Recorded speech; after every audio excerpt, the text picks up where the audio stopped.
What's going on, everyone, and welcome to the 2024 Volleyball Source Women's VNL Preview Show. Today, we're going to break down everything you need to know about the 2024 Volleyball Nations League to get you ready not only for this massive event, but the lead up for the 2024 Paris Olympic Games. My name is Everett Delorme. That, as always, is Mr. Rob St. Clair, and we are going to break down the entire tournament and all 16 teams for you today to get you ready for what's going to be a great international season. Great international season. It's getting on us fast. We're jumping right into it. I'm excited to carry over some of the storylines that we learned from the club season right here to the summer. And like Everett said, of course, we have the VNL in all of its glory like we're used to, but of course, it sets up for the Paris Olympic Games later on this summer. I can't wait. Let's take it away from the overview of the tournament.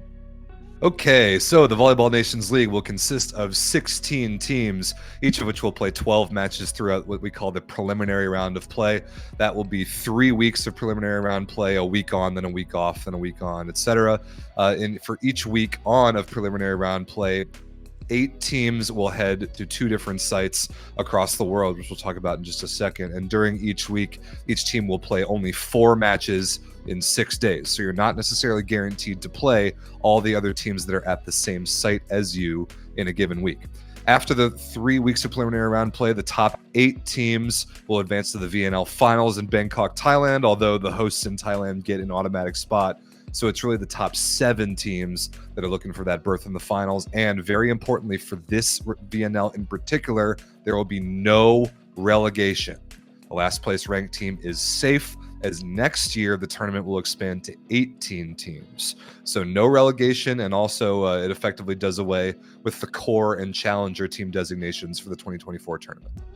The 2024 Volleyball Nations League is going to happen in 6 different locations on the women's sides. In week 1, we're going to start off in Turkey and in Brazil and Antalya and in Rio de Janeiro and Antalya. There's going to be 3 big events in the row. They just hosted the 2024 CEV Champions League Super Finals a couple weeks ago, the Women's VNL this week, and then next week it will be the Men's VNL.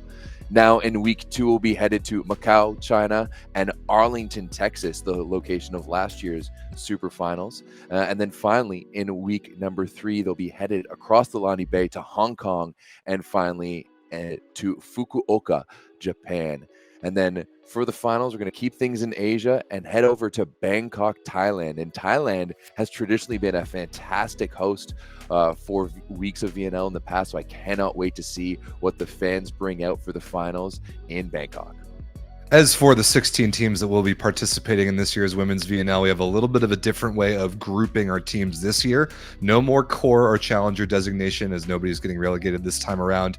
This time, to ensure a little bit better competitive balance as you make the schedule, because remember, each team only plays 12 out of the other 15 teams in the tournament. We have teams grouped into 4 groups of 4, and these were set based on the world rankings at the end of last year's VNL. So it's not the pre-tournament world rankings. It's a little bit different because it doesn't include the Olympic qualifiers. But Group 1, you have some heavyweights. You have Turkey, the United States, Italy, and Brazil. In Group 2, you have Serbia, China, Poland, and Japan.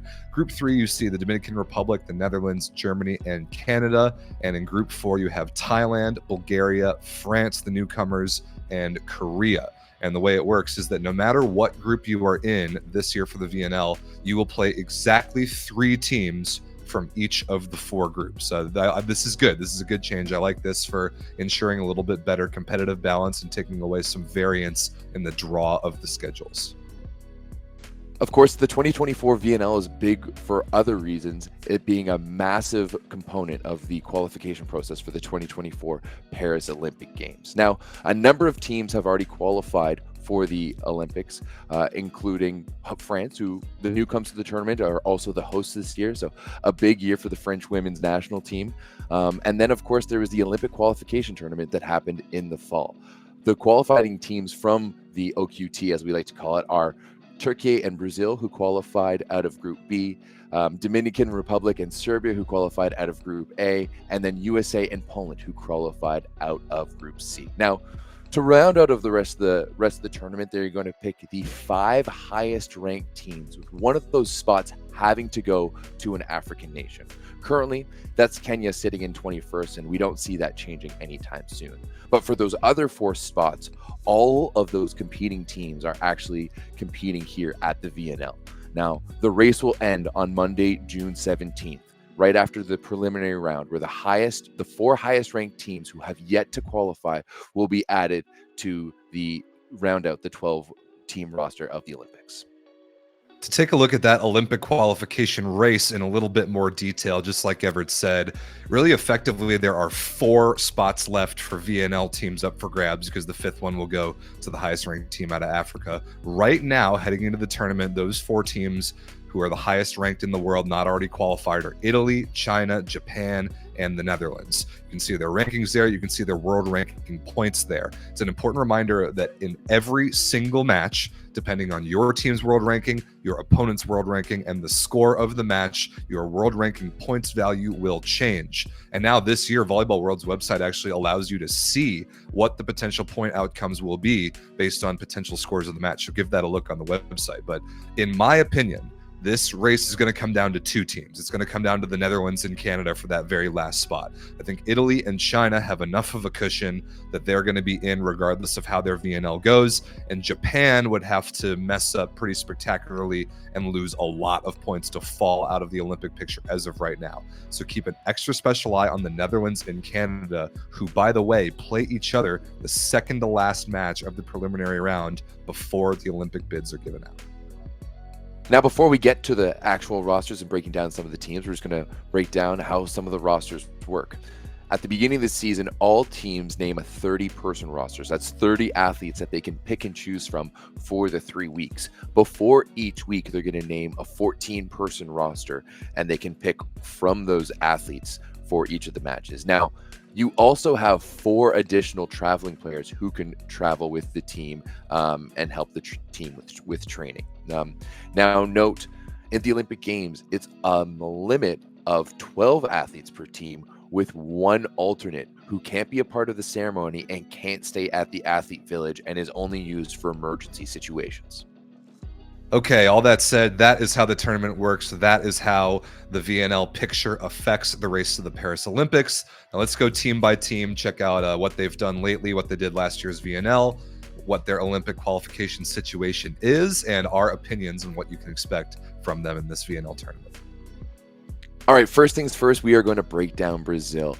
Whenever Brazil steps on a volleyball court, they're always a threat, right? They're one of the top volleyball countries in the world, and this team is no different. Currently ranked number 3 in the world, this team is still one of the best, despite maybe not having some of the best results in past years. Last year in the preliminary round, they finished 4th, making it to the quarterfinals before being maybe somewhat upset. I don't know if you can call it an upset, but they lost to China 3-1 in the quarterfinals. Now, they have already qualified for the Olympic tournament from last year's OQT tournament, so good for Brazil. So they have no issues kind of working with some of their lineup things throughout this event. As always, they're led by Zé Roberto Guimarães as their head coach, and it's going to be a similar cast as we've seen throughout the years. Of course, Gabi Guimarães will be actually on the roster for week number 1. We see Ana Cristina as well, Rosa Maria.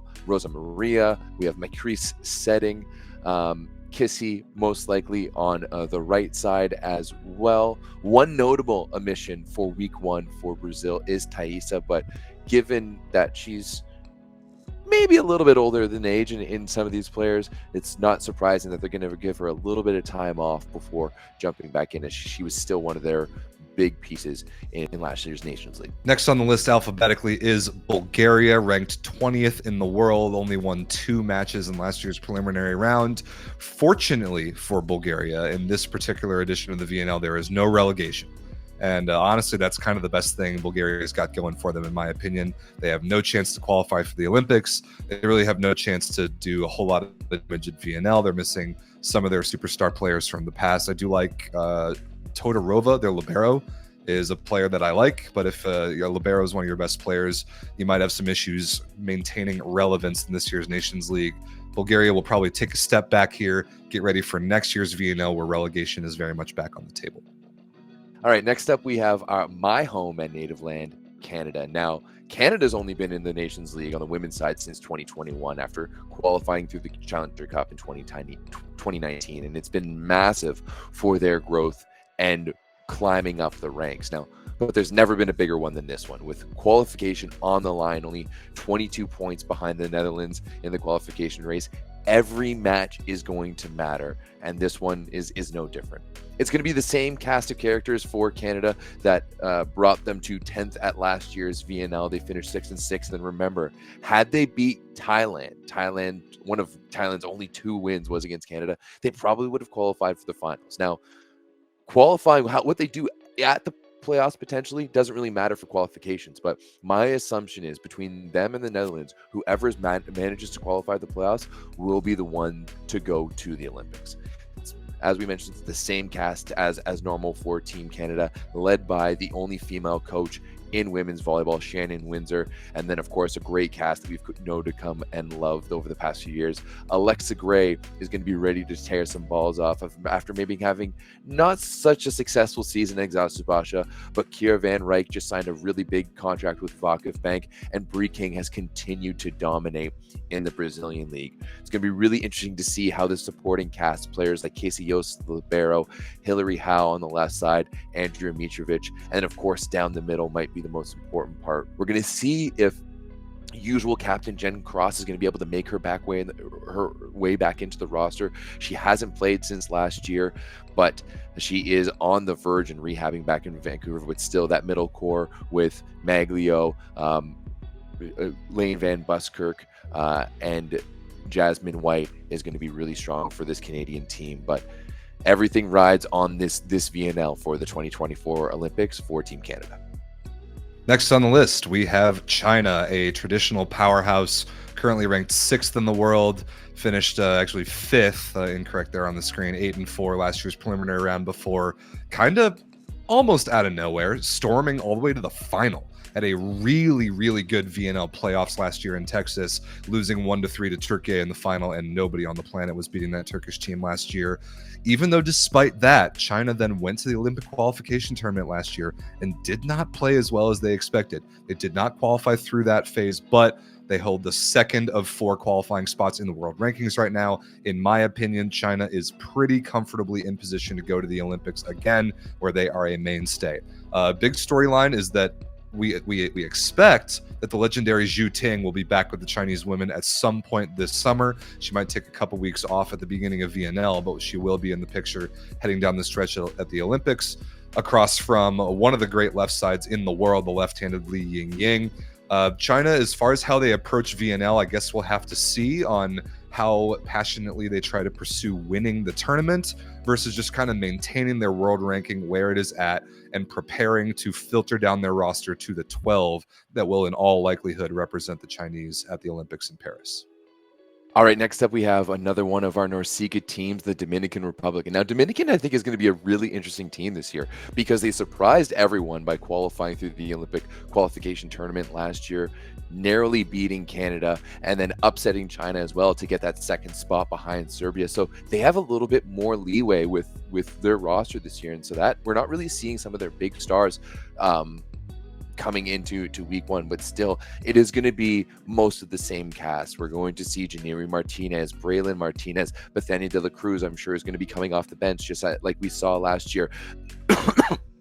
Sorry. Navirka Marte is going to continue dishing the butter. And now this is a team that really grew last year. They were 11th at the VNL just a year ago, but then really improved. Then later on this summer, they upset the United States to win the NORCECA championship and then qualified for the Olympics. This is a big physical team. Marcos Kwiek, their head coach, has really put some work into them. And I, for one, thought that after the last few generations, it was such a great decade of Dominican volleyball that we saw over the 2010s that they might maybe fall off a little bit, but they've come back even stronger and even more physical. And once this team start to rolling in weeks 2 and 3, when they start getting their team back, this is going to be one of the most physical and most fun teams to watch in the VNL. Next up, we welcome a new team to the Volleyball Nations League this year. Last year's Volleyball Challenger Cup winners from France. And winning last year's Challenger Cup to get promoted to VNL could not have come at a better time because, of course, France will play hosts and will qualify, of course, as the host of the 2024 Olympic Games in Paris. A little bit of a different situation for the French women versus the French men, who obviously are the reigning gold medalists at the Olympics. French women's volleyball is still very much on the rise at the national team level. They have a good domestic league. They have a couple really high-level players playing in the top leagues outside of France, including very notably Elena Cazot, who had a good season for Milano this year in the Italian league. This VNL for France is all about figuring themselves out, getting their feet wet against really high-level competition, and preparing their roster however you can in just 12 matches, unless they were to qualify for the finals, preparing themselves to defend home turf at the Olympics. That is obviously what they have their sights set on. All right, next up is Germany. Now, Germany, another interesting team. They made the playoffs last year, sliding into 8th in the preliminary round, but they currently sit 12th in the world and are kind of sitting a little far out of the Olympic race to be relevant at all. 60 points is a huge gap against teams that are also going to be getting some wins. So it's probably looking like they won't be headed to the Olympics, but still, can they get some wins to make some things interesting at this year's VNL? We saw them be able to do things the same thing last year. Last year, as we mentioned, they finished 7th-5 to grab that 8th and final spot, ended up losing 3-1 to Poland in the quarterfinals. Now, they do have a brand new head coach. Vital Heinen is moving on to the Chinese men's team, and in his place, Alexander Weibel will take over this team. But on the court, still a lot of the same cast. And I actually really like this German team, led by Kastner, their setter. You've got Weitzel down the middle, who I know I love and Rob loves as well. Alsmeyer on the outside, Stigrot on the outside. Even without Hannah Orthman, this team is still really, really good. So I think Germany is a team that could play spoiler to some of the teams like the Netherlands or Canada, maybe even Japan, in the Olympic race this year. And I wouldn't put it out of the realm of possibility to see them in Bangkok at the end of the event. All right, up next, we have a very interesting team from Italy. Italy, an interesting team because this is not a federation that typically puts all of their eggs in the VNL basket, so to speak. They like to play VNL very, very conservatively, including last year sending a B team the entirety of the tournament, still finishing 8-4 in the preliminary round, then sending the B team to the finals just to get smacked 3-0 by Turkey in the quarterfinal. They are ranked 5 in the world, but are not yet qualified for the Olympics. And that's kind of the interesting part about where Italy is right now. Because of their failure at last year's Olympic qualification tournament and failing to medal at Eurovolley and just some other high levels of stoogery here and there, they parted ways with coach Davide Mazzanti, and they brought in the legendary Julio Velasco to coach the Italian women as they make a run towards Paris this year. Now, although they're not officially qualified yet, I expect them to get there. Their world ranking is plenty high enough. I think they have enough of a cushion, regardless of what happens this VNL, that they should go to Paris no problem. But we will see how Coach Velasco wants to attack this tournament. We know that in week 1, he's giving some of the players a break, especially the ones who just played the Champions League final for Conegliano or Milano in the past week and a half or so. But I think that Velasco will use this tournament to figure out what he has in his gym and sort of filter down one of the most talented pools of players in all the world of women's volleyball down to 12 athletes that will represent Italy at the Olympics. So I think just like many years, the Italian Federation is not concerned with VNL performance. They're concerned with giving Julio Velasco on-court looks at who his players are to help him make decisions to peak at Paris. Japan is another team that's looking to have a really big 2024 VNL winner, since they have yet to qualify for the Olympics. Masayoshi Manabe's team is going to look to really recreate more of their 2022 VNL, where they started 6-0, more so than last year's VNL, where while they did qualify for the finals, 7-5 maybe wasn't the best result this team could have had. Now, this is a team that's really going to want to make sure that they can capitalize on their opportunities to be able to solidify one of their spots to Paris. It's going to be generally the same cast of characters that we've seen, led by Seki. They're fantastic setters. She's one of the highest rated setters. every year in the VNL. We're going to see Koga and Ishikawa on the left side, and probably Hayashi on the right side, as there's a little bit of questions in the Japanese ranks about who should be playing as the opposite. Yamada and Araki probably going to be starting in the middle, with Kojima as the libero. So it's going to be interesting to see how they work. They always work in a few of the different players. I'm sure we're going to see Inui at some point, or maybe Wada on the outside as well. But there's one thing for sure, that this Japanese women's team would be very, very disappointed if A, they didn't make the VNL playoffs in Bangkok, Thailand, and B, they didn't qualify for the Paris Olympics. Now, I think they're in a good position to do that, but as I said, they're going to have to capitalize on their opportunities and recreate a little bit of that 2022 magic instead of last year's tournament. All right, ladies and gentlemen, up next we have the K team, and we're not going to say their name until they win a VNL match, which they have not done in over 2 years. They have gone 0-12 the last 2 VNLs in a row. They're ranked 40th in the world. Their Olympic qualification status, LOL. Thanks for participating, K-Team. Enjoy your time in VNL this year, your last year of being safe from relegation. We'll see what happens to this team in 2025. All right, well, from that K-hole to my enemy number one for the 2024 VNL, the Netherlands. Now, of course, as much as I'm going to be not liking this team throughout this tournament, because they are the number one team in the way of my Canadian women getting to the playoffs and to the Olympics, I still have a lot of respect for this team. This is a team that finished 12th at last year's VNL, 5-7, but they brought a bit of a younger team, didn't see some of their usual stars that we normally see at the VNL, and Felix Kozlowski was actually able to really work this team into something serviceable, and it really turned out for them, as they were able to pick up a third at the CEV European Championships last year, and that's what put them in this position to be able to be holding this final Olympic spot. So they're bringing back absolutely everyone: Bong, Bart, Jakama,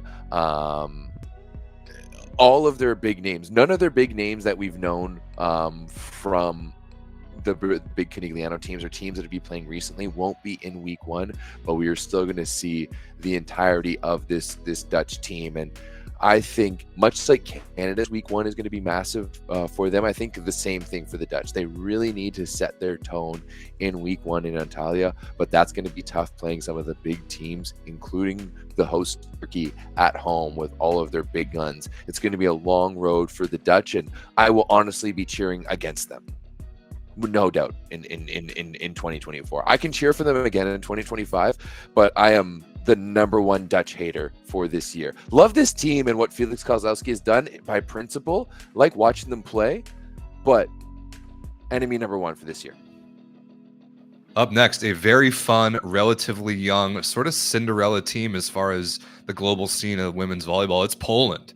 Poland really kind of came out of nowhere last year without the best setter in the world in Joanna Wołosz, took first in the preliminary round and won a bronze medal, beating my United States in Texas 3-2 for the bronze. An incredible summer from Poland. Then they went to the Olympic qualification tournament and took top 2 and got a bid there as well. Amazing summer for Polish women's volleyball. Now this VNL anyway, they're playing with house money. They can do whatever they want to attack this tournament however they want. If they want to throw all their resources at it, try and finish high again and make a run at another medal, great. If they want to take a bit of a step back and maybe finish more like 500 in the preliminary round and not have aspirations of winning the tournament necessarily, that's okay too, because Stefano Lavarini and this team now have the flexibility to do that and just prepare and focus all of their attention this summer on Paris. We know that Magdalena Stysiak is one of the best opposites in the world. She's going to need to have as much gas in the tank as possible when the Olympics comes around, so we know we won't see her at all week one. Also, shout out to Lethal Barbie, Agnieszka Korneluk in the middle, one of our favorite players. It's a very fun Polish team. I like this team a lot. I wouldn't be worried if I was a Polish fan, no matter what happens in this VNL. They have their sights set on Paris, and I like this team. I like rooting for them.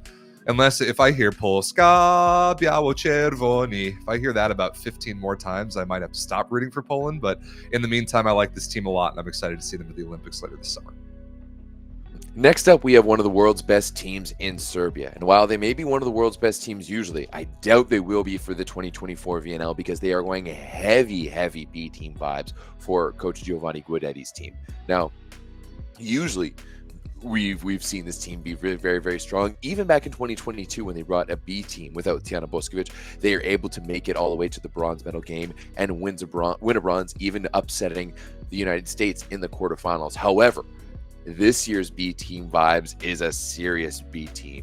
No Maja Ognjanovic, no Boskovic, no Dercha, no Bianca Busha, no Stevanovic down the middle. This is a serious B team.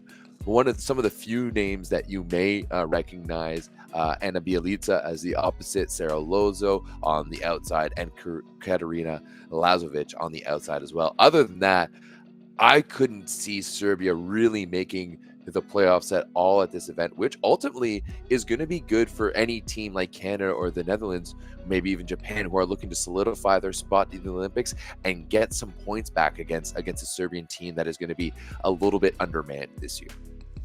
Okay, next up, we have the hosts of the 2024 VNL Finals in Thailand.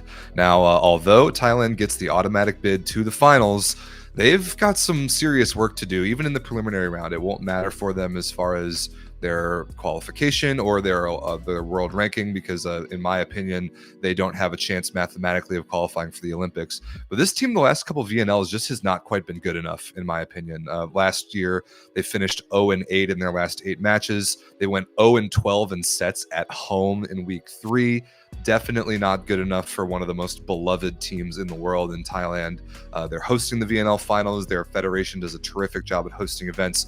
I'm hoping more for their team to put on a better showing to match the quality of the event that they can host.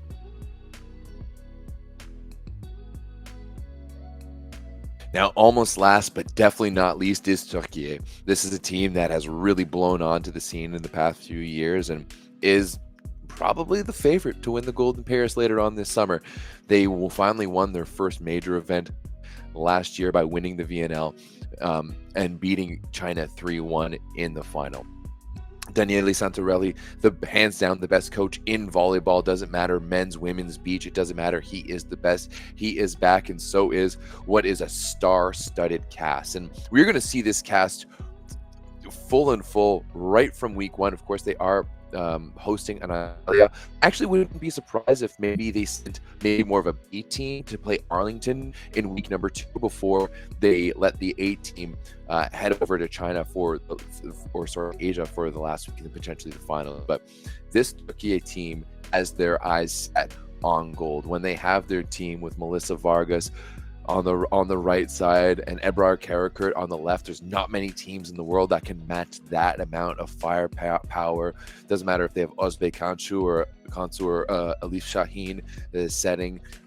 They are both quality, and of course they have some stacked middles, mainly Sarah Güneş and Eda Erdem, their captain, who we won't see in week number 1. We know she suffered a bit of injuries this year playing for Fenerbahce, but she's the heart and soul of this team. And for this team, the goal is gold. The goal is gold at VNL, and the goal is gold at Paris, and anything less will be a failure.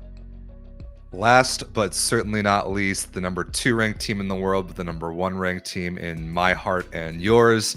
It's the reigning Olympic gold medalist, the United States. Now, while we did win an Olympic gold medal 3 years ago in Tokyo, since then, 0 major international medals for the U.S. women. 4th at the World Championship in 2022. Disappointing ends at the last 2 VNLs, including 4th last year at home in Texas. We had an excellent preliminary round last year, but definitely a disappointing playoffs. I was a little bit concerned as an American fan last summer after a disappointing VNL again, and then failing to win the NORCECA Championship, losing to the Dominican Republic in the final. But then we went to the Olympic qualification tournament and got a bid relatively comfortably So that was pretty reassuring. Now going into this summer, though, Karch Kiraly, the reigning Olympic champion head coach, has some very difficult decisions to make. He has a ton of talent to choose from and has to somehow find a way, and will likely use this VNL to do so, to filter that pool of talent down to 12 Olympic caliber athletes.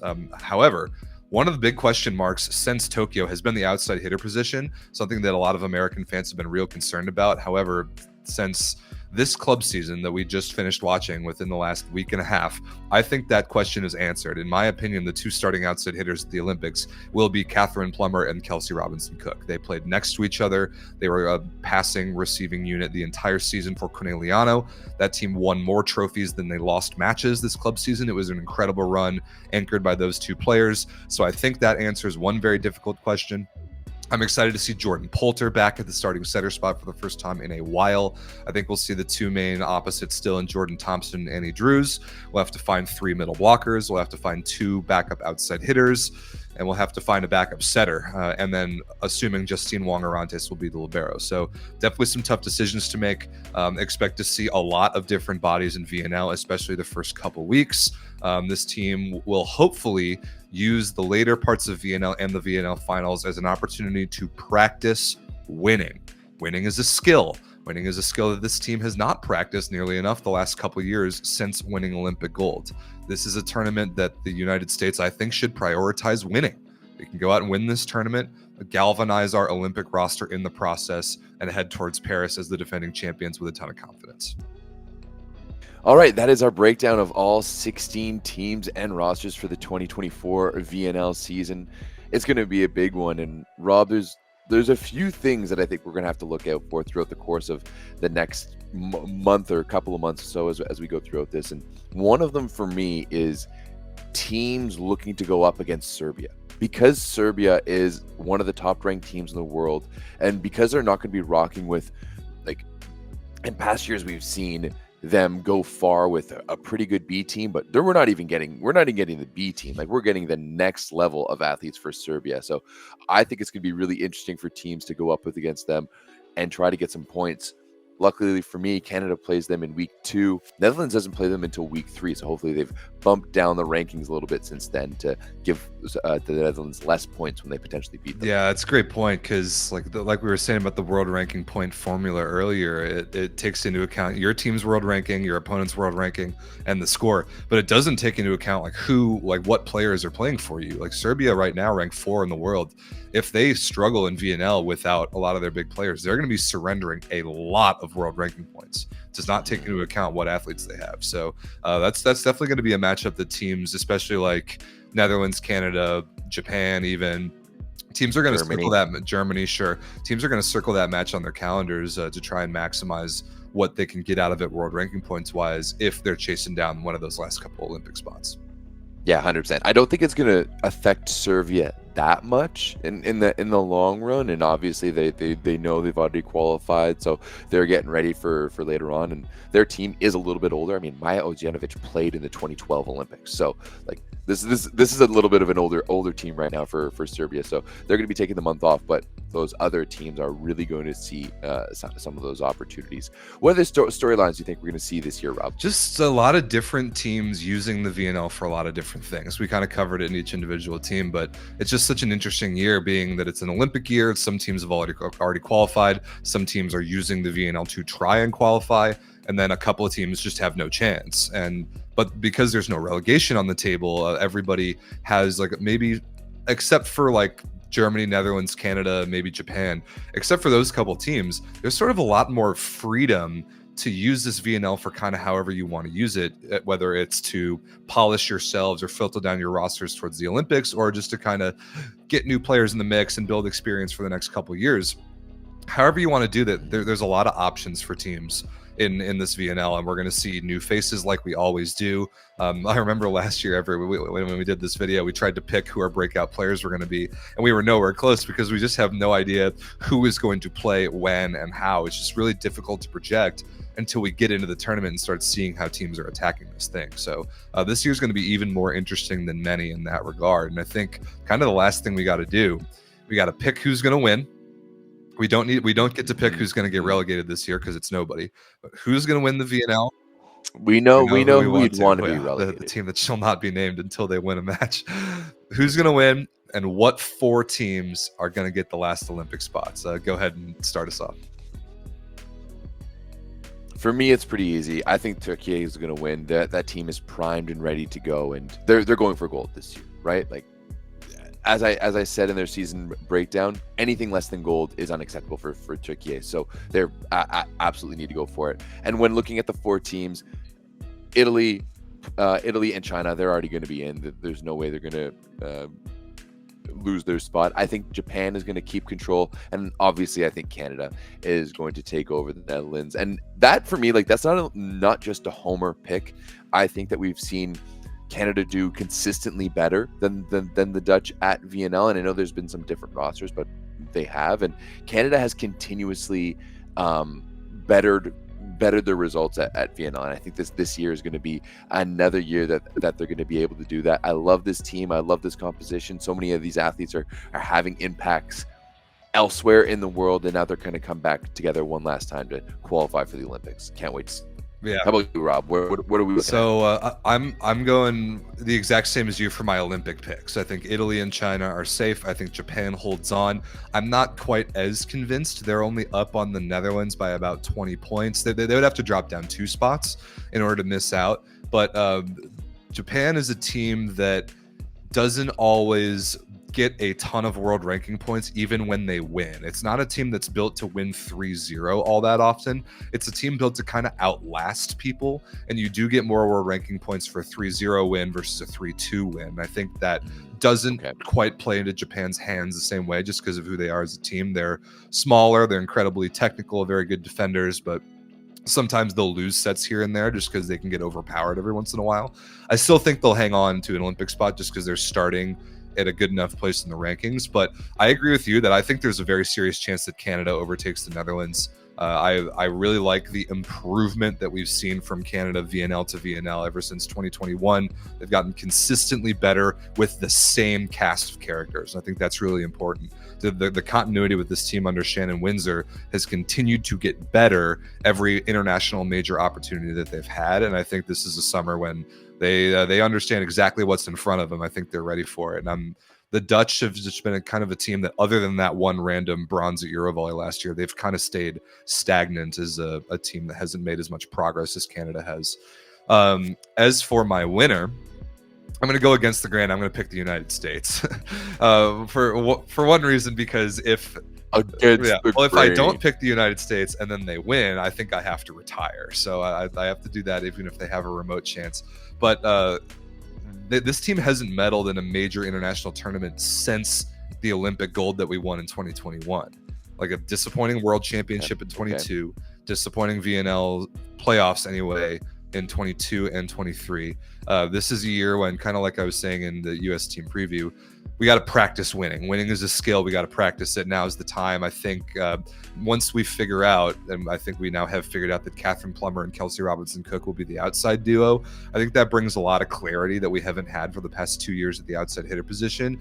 And I just think the ability to score from both pins with Plummer and probably Jordan Thompson, if we serve the ball well enough, there is a little chance that we can beat Turkey. A little chance, a small chance. We would have to put a lot of pressure on Abra Karakurt in reception to kind of make that team uncomfortable. But I think there's a small chance, and I'll go out on the limb and pick my United States girls to get back on top of the VNL podium where they belong. All right, fair enough. I mean, not that surprising. Not necessarily going against the grain by picking the number 2 team in the world and also your home country. Kind of a little like your wild selections for the USA men's national team, but we won't talk about that either. Anything else that you want to chat about before we wrap this up and get VNL 2024 for women? Just a couple important pieces of information. One, if you're looking to watch the games, they're all streaming on Volleyball World TV. I can pick up a subscription to that. I know Volleyball World has been putting out a bunch of promo codes for their streaming platform. That's where you can watch every match of VNL live and on demand. And a couple other things. One is there's the new VNL fantasy game that you can play online. We're going to make a volleyball source league for both the men's and the women's of that. So go check that out. We have made. I'll make sure the links are in the description here. And then last but not least is subscribe to Volleyball Source. Like, we're going to be doing so much coverage this entire summer. VNL, Olympics, everything in between. We've got a big schedule of content planned. We will be on site at VNL in Ottawa for the men. If you have the possibility of getting your butts in seats at VNL wherever you're at in the world, do it. Get tickets. Otherwise, watch on Volleyball World TV and follow along with us right here.